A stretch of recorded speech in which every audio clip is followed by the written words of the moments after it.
Pozveme vás na Rajnochovickou lesní železnici. Zatím to v těch 5-6 lidech děláme. No.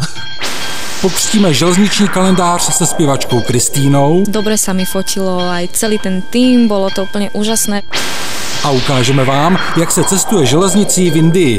Když jsme téměř u té historické závory, ahoj Lucie. Ahoj Juro. Tak mě napadá, co kdyby přijela úplně nová parní lokomotiva. Počkej, jak myslíš úplně nová parní lokomotiva? Ty myslíš opravenou a zrekonstruovanou? Ne, opravdu hovořím o úplně nové parní lokomotivě, kterou po téměř 50 letech postavila první kolínská lokomotivní společnost. A ty už jsi viděl? Já jsem ji viděl, Lucie totiž měla zrovna volno a byl jsem se na ní podívat do Národního technického muzea. Takže předpokládám, že to bude naše první reportáž. Přesně tak. Pojďme se podívat.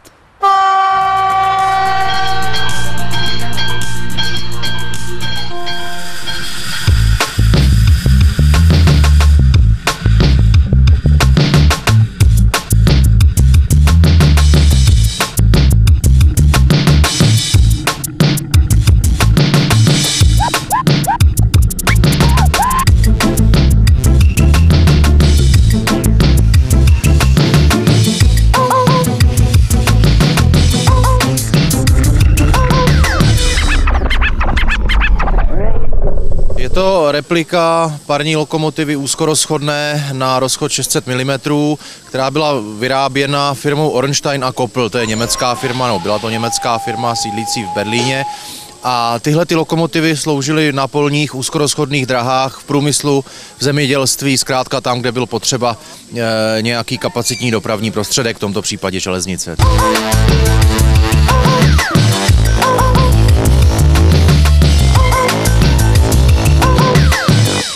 Lokomotiva je postavená jako replika, to znamená, že neobsahuje žádné původní součásti a vlastně všechno, co na ní vidíte, je vyrobeno nově. Celá stavba lokomotivy trvala rok a 2 měsíce, no a předtím proběhla ta příprava vlastně projektová a ta zabrala dalšího půl roku.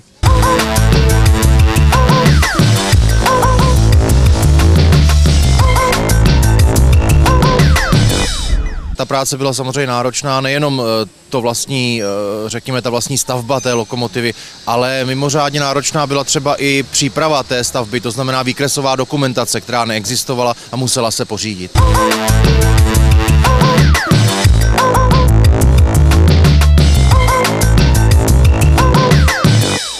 Takže jsme pracovali na základě fotografií, na základě nějakých dílčích výkresů, které se podařilo sehnat, ale hlavně jsme si zapůjčili lokomotivu vlastně příbuznou od stejného výrobce, kterou jsme celou rozebrali a změřili, rozdetailovali a vytvořili vlastně výkresovou dokumentaci téhleté konkrétní lokomotivy podle těch dostupných informací.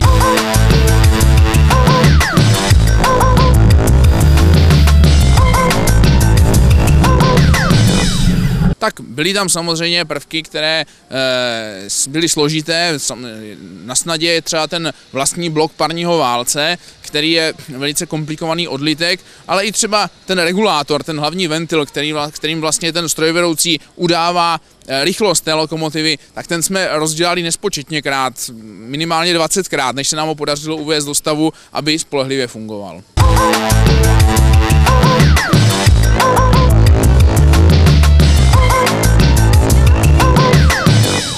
Novovýroba takovéhle lokomotivy je mimořádně drahá, je to něco kolem 10 milionů korun.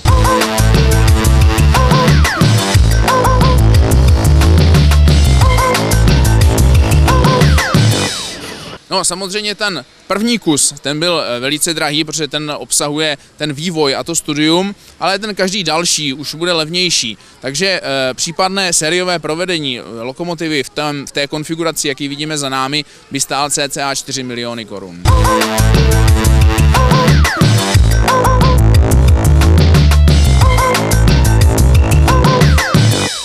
A je to taková cesta, ty repliky těch parních lokomotiv, kdy lidem přiblížit jednoduše a plnohodnotně vlastně ten zážitek z té parní lokomotivy a nehrozí se nebezpečí poškození nebo nějaké snížení historické hodnoty toho historického kusu.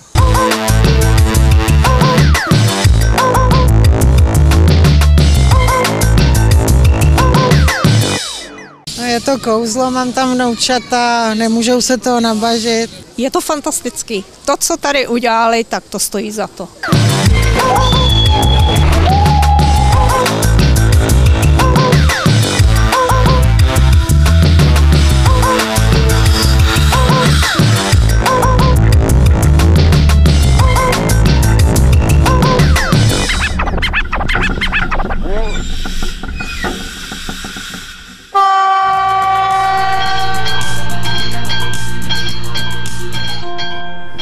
Je tu krátký přehled železničních událostí.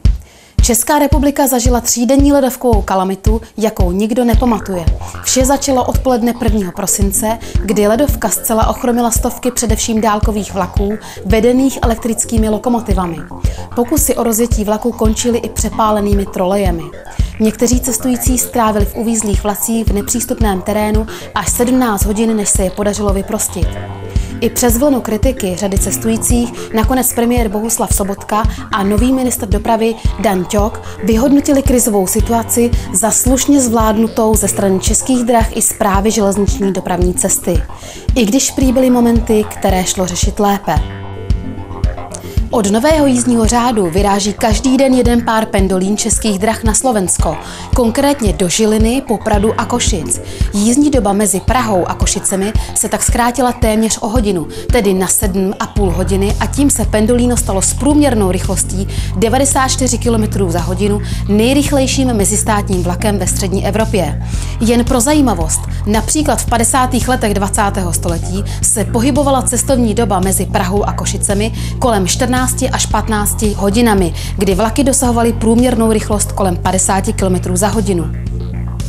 Německý železniční dopravce Deutsche Bahn bude investovat v příštích 5 letech 28 miliard eur, tedy v přepočtu 770 miliard korun do modernizace tratí. Investice mají zlepšit nabídku železniční společnosti, která se v posledních letech potýká s citelným úbytkem zákazníků. Do konce roku 2019 Deutsche Bahn vymění 17 000 km kolejí, 8 700 výhybek a zrenovuje zhruba 900 mostů.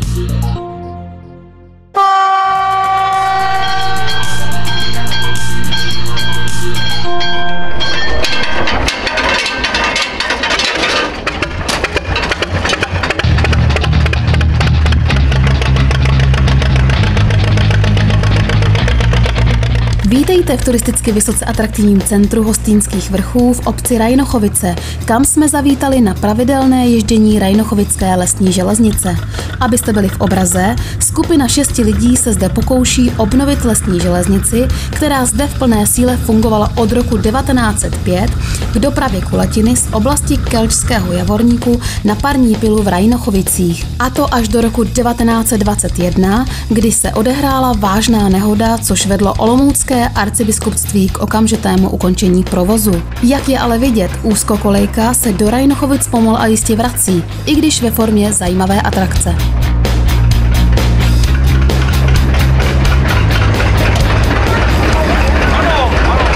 Fantazie. Úplná fantazie, fandím jim a je to neskutečný, co pár lidí za takovou krátkou dobu dokázalo a věřím, že ještě dokážou. Já těm klukům strašně fandím a jsem rád, že vlastně se do tohoto projektu se pustili a můžu sám potvrdit, že tady se udělal kus práce, nehledě na to, že jim taky přispívám jak fotkama, tak videama, takže myslím si, že má to budoucnost a jenom stačí vydržet a za 2-3 roky tady bude krásné depo a nádražíčko.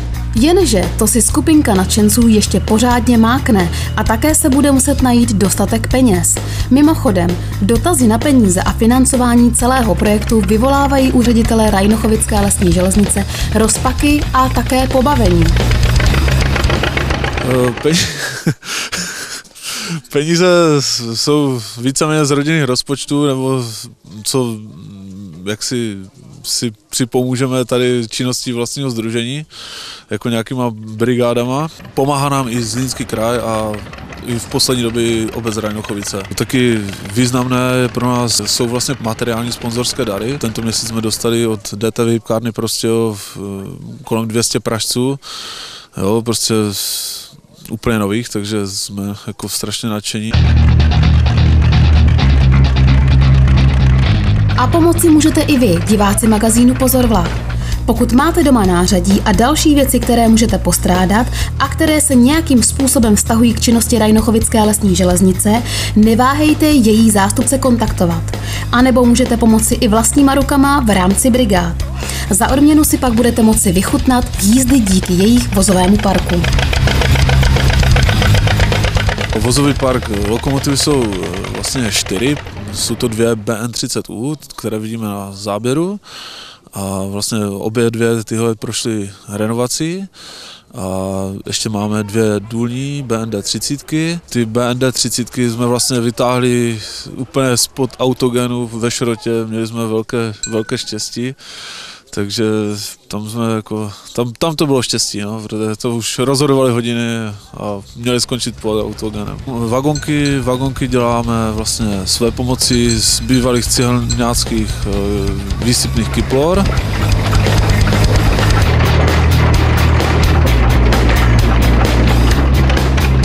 Na závěr naší návštěvy je nutné zdůraznit, že Rajnochovická železnice je a ještě nějaký ten pátek bude ve výstavbě.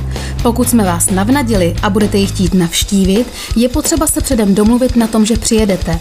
Není prý problém kdykoliv nastartovat jednu z lokomotiv a užít si třeba báječný víkend. A vstupné to je a po celou dobu obnovy Rajnochovické železničky bude dobrovolné.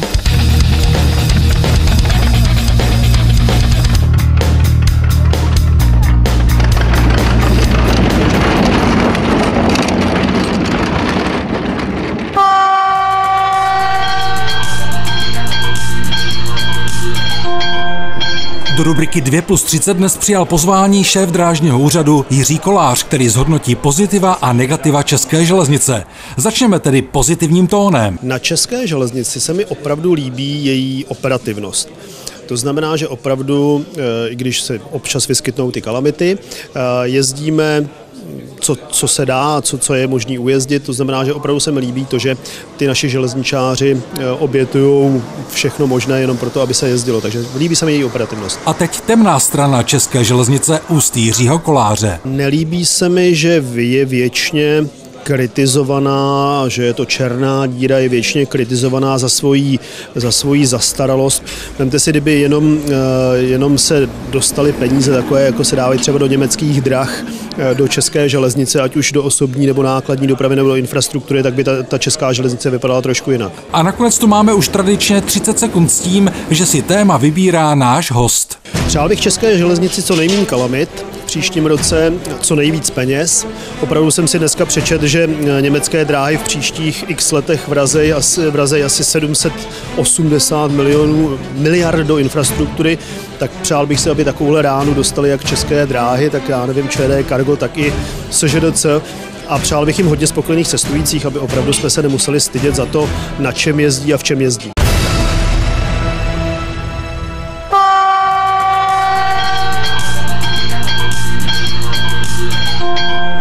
Trošku som si to uľahčila, ale budem mať topánky krajšie. Tak. A vyšlo nám krásne počasie, slniečko svieti, máme fajn náladu.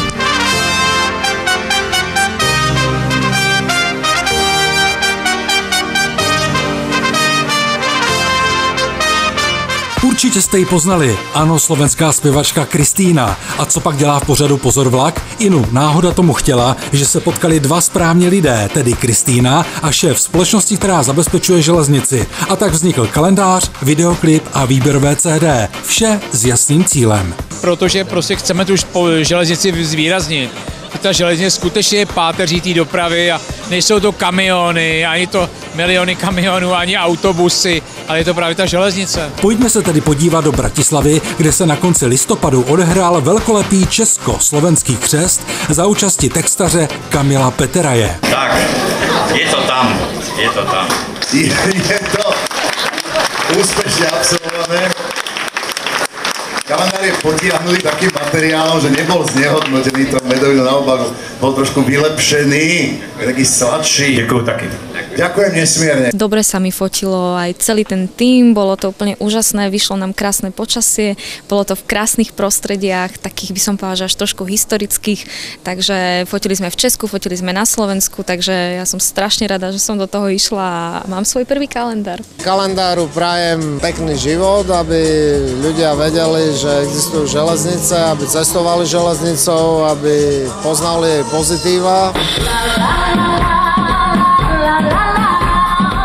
Podívejte se na pár snímků z kalendáře. Líbí se vám? Mimochodem, Kristýna dodnes vzpomíná především na fotografování na Vyšehradském železničním mostě. Samozrejme, boli tam tí ochrankári, dávali na nás pozor, ale viem, že proste to bol tak strašný adrenalín, pretože tam vlaky chodili, to nebolo že zastavené, takže my sme každú voľnú chvíľu využívali a bolo to také, že som sa pozrela pod seba a pod sebou proste rieka. Hej, podo mnou teda, čiže bolo to, strašne mi bylo srdce, na to si pamätám, ale zvládla som to, no. A za účasti Robo Grigorova se křtilo i zmíněné výběrové CD Tienaj s důrazem na hitovku Taně. Že vraj ja som krv a mlieko a on nie je z masla a že keď on našiel šťastie a ja som ho našla, zastavil vlak, kľakol si, otvoril si náruč a vraj rovno cez pole hneď poďme ku oltáru. Spojme dlane, Tane, Tane, a láska nech sa stane, Tane, Tane, budeme ešte ľúbiť, Tane, Tane, mocne jak dva duby, Tane, Tane, Tane. A nesmíme zapomenout ani na videoklip Navždy, kde si, samozřejmě kromě Kristýny, zahrál i tento krasavec, měřící vůz ETCS, který je mezi příznivci železnice známý pod přezdívkou Modrý krokodýl. Aby sme neboli vtáci uzimení, prežili krízy a všetky ťažké zmeny. Aby sme neboli vtáci uzimení, navždy, navždy, navždy, navždy. To chce každý, byť s niekým spolu. Navždy. To chce každý, to chce každý, byť s niekým spolu. Navždy. To chce každý. A Navždy se už stala takovou hitovkou, že si s Kristýnou zpívají návštěvníci jejich koncertů. To chce každý, byť s niekým spolu. A celé to chce každý, byť s niekým spolu. Pokud máte zájem si Navždy a dalších 14 písniček pobrukovat doma anebo v autě, pak do 15. ledna 2015 napište správnou odpověď na otázku, které železniční vozidlo si zahrálo ve videoklipu Navždy slovenské zpěvačky Kristýny. 3 vylosovaným ze správných odpovědí pošleme výběrové CD Tienaj.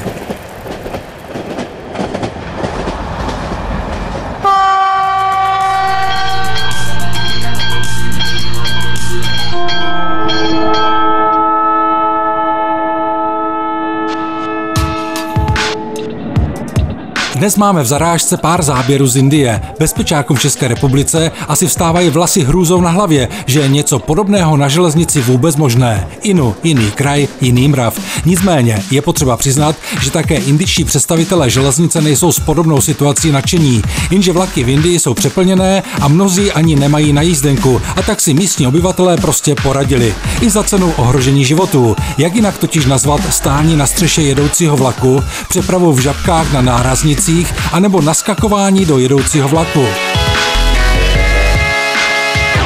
Tentokrát vše dopadlo na štěstí jen modřinami, ale velmi často to v Indii končí, jak už jsme říkali, smrtí.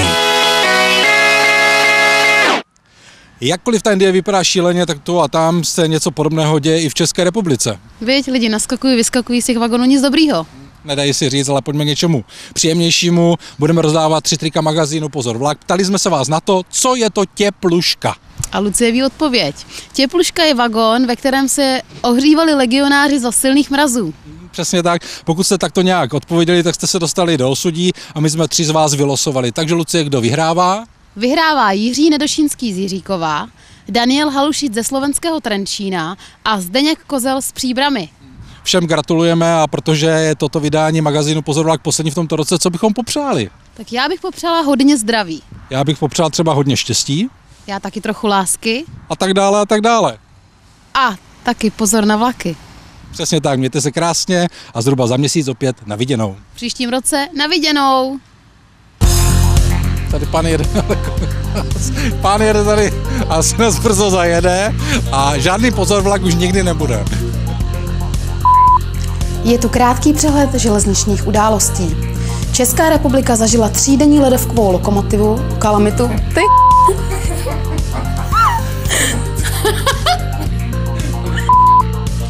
Když jsme téměř u té historické... Závory. Co je to tepluška? Tepluška je vagón, kde legionáři, musíme znovu.